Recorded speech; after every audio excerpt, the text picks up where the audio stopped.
for Audata, the operating system for modern media, audata.io.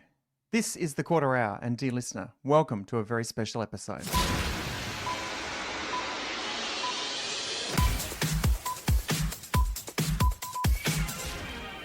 Well, if you're making a list of important people in Australian radio, number one on that list would no doubt be Paul Thompson. Paul is famous, of course, for starting SAFM, which then grew into the Austereo network, and then establishing Nova as a single station in Sydney and then a network of radio stations across Australia. In both occasions, extremely successful. Paul has led a team of wonderfully talented people to do amazing things. And if that's not a sign of great leadership, I don't know what is. Paul is a very special person in my life. Particularly, I was very lucky to arrive at a radio station, my first radio station, in fact, when he had just bought it. And I had the best luck of my career, spending about 16 years with that company across different jobs and different places and different times. But more importantly, I think I'm grateful for what he's done for the Australian radio industry. Because it's fair to say, across his many decades of service, he's been brave. He's been bold. He's made decisions that have changed the industry around him. And I know he's going to say, I did that with a team and I had great people. In fact, you'll hear him say that very shortly. But the reality is, every great team needs a visionary leader. Someone who not only has the vision, the belief, but also the bravery to get things done. So in the first of a 3-part series, I sat down with Paul Thompson. He gave me a good hour of his time.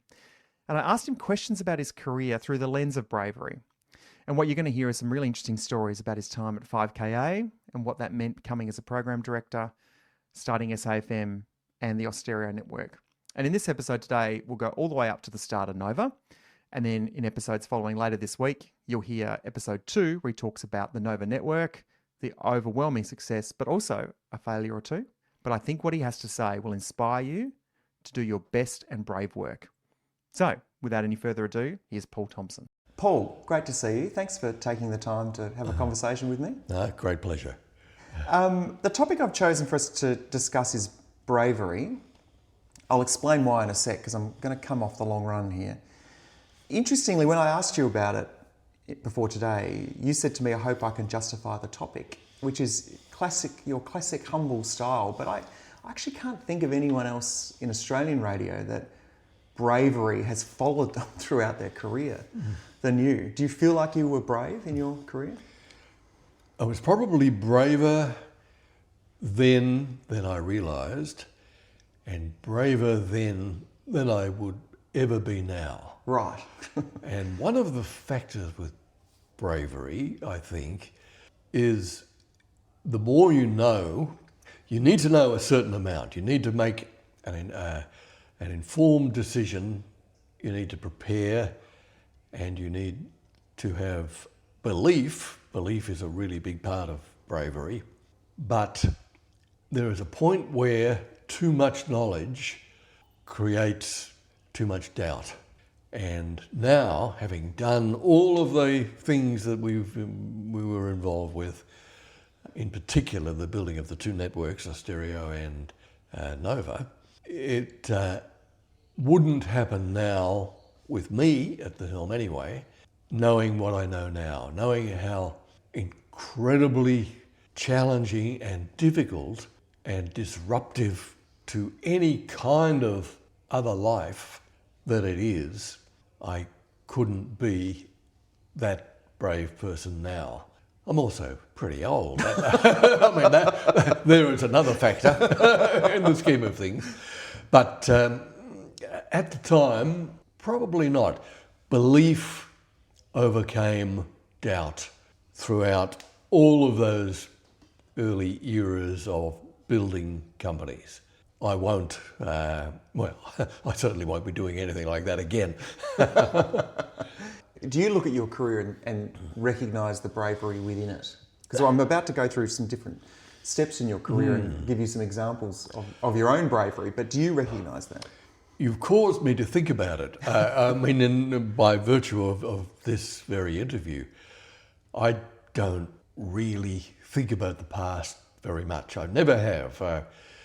Even when I was in the middle of building whatever, 5KA and SAFM and Nova, and Austereo and Nova. Every day, I don't think I stopped and thought about yesterday. I thought about tomorrow, always. That takes away some of the self-awareness. You don't appreciate just what has been involved if you don't allow yourself to think about it. And I couldn't. And I think if I thought about it too much, at any stage during all of those eras, I don't think I could have gone on and done it.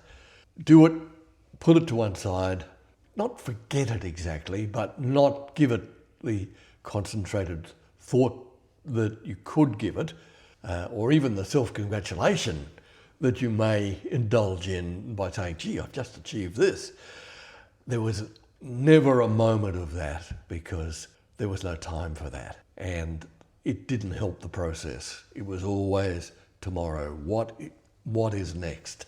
And so my self-reflection of Bravery didn't exist. Well, let me help you, because I have examples. So 5KA, when you joined 5KA, you arrived at 5KA from Queensland, didn't you?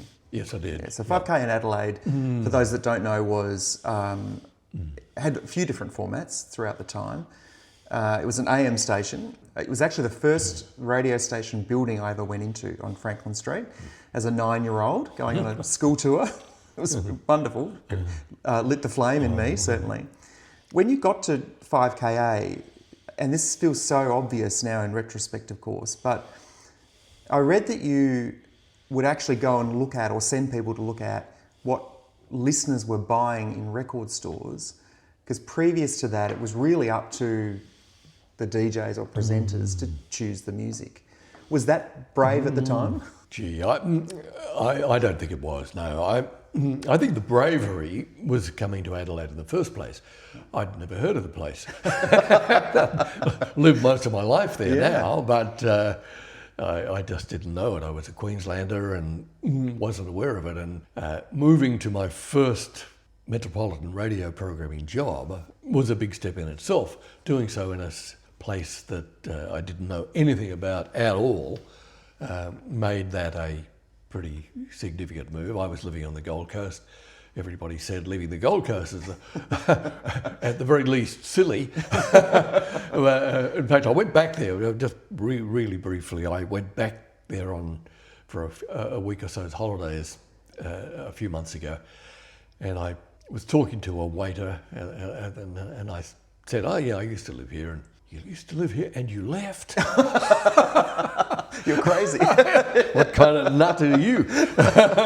Anyway, that was, but those very limited, primitive research developments that took place happened at a time when there was a music shift that radio was missing completely. Up until then, it was all about singles, 45s, 78s before that. And the move was to album, and in particular album rock, and radio was missing it. I sensed it was something. At the time, we indulged in this very primitive way of finding out by simply going to record stores and standing there watching people buy, noting down who is it by gender, age, whatever, and what are they buying, and then some primitive, further detailed research about why.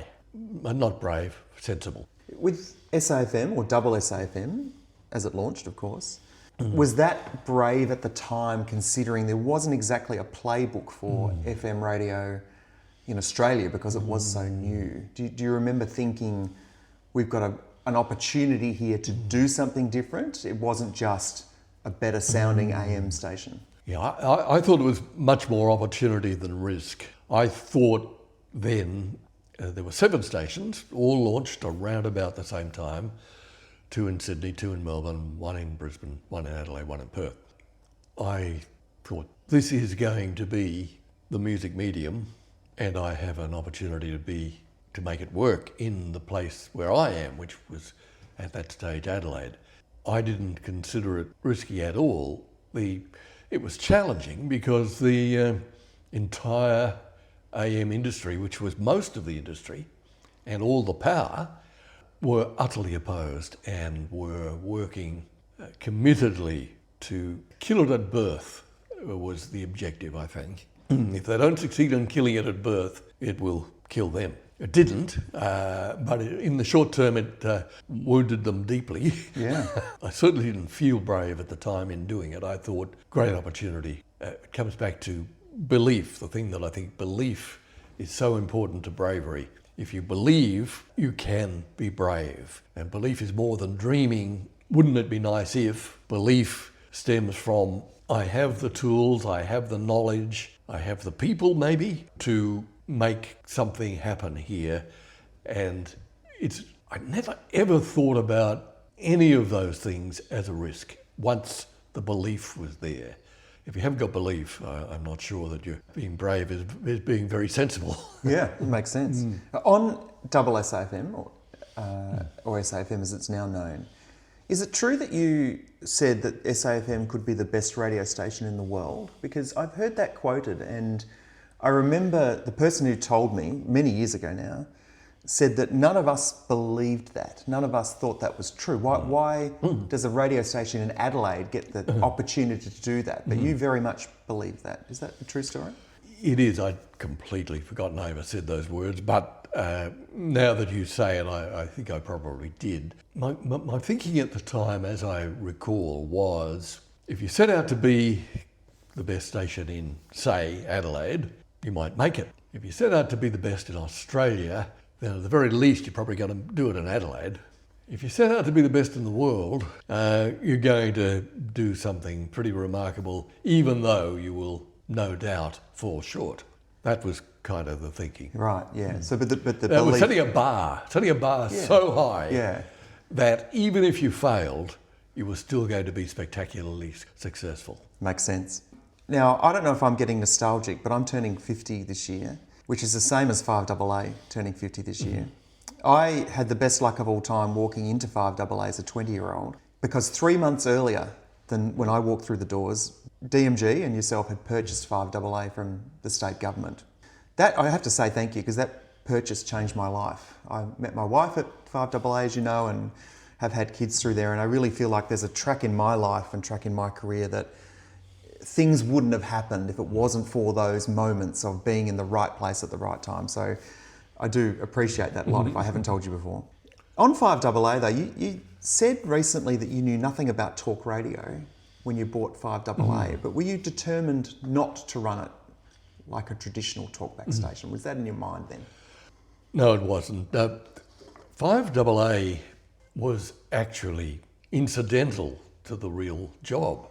At that time, I had left Austereo, which we had then built into the number one network in Australia, and it was spectacularly successful. I think we can say that. Village Roadshow became the controlling entity as far as Austereo was concerned in the mid-90s, and that, after having run the operation for many, many years and built it from absolute scratch, together with many other people, I mean, by no means my task, Greg Smith being a person who immediately comes to mind as a critical component of all of that. Village Roadshow came in, took control of the company because we'd listed the company on the stock exchange, and that made it available to be acquired, and it was acquired. Brought all sorts of interesting elements together, like the culture of Austereo, which was a very definite, strong culture that grew out of SAFM and spread to firstly Fox and B105 and Today FM and many other stations. Then we brought with Village Roadshow came Triple M. The two networks came together, and it was going to be a different company. Not by any means am I suggesting a worse company, and it may have even been a better company, but it was a hybrid company. Different. That I thought meant time for me to go. On the next episode of The Quarter Hour, Paul goes into the Austereo story, how one station became a network and was taken over by Village Roadshow. That episode will be out tomorrow. Dear listener, see you then.